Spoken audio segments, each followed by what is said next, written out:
Nak! Nak! Asan ka? Ito na yung parcel mo.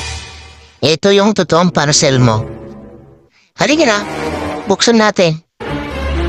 Nandun pala kayo ni Papa mo. Nagtatambay kayo dyan sa may taas. Ito na yung parcel na hinahanap mo. Ito yung totoong sayo. Halika. Buksan natin. Para hindi ka na nagtatampo. Ikaw na magbukas. Halika na. Ito na. Yan, open mo na. Ay! Antaray, hindi ako pinapansin ng baby. No. Ayaw mo ng parcel mo na yan, anak? Yan yung hinahanap mo kahapon. At nung isang araw pa. Ayaw mo nang buksan? Ayaw mo na? Hindi ka na interesado? Ha? At naku po. Ito na, nagtampo na. Kapag po ang batang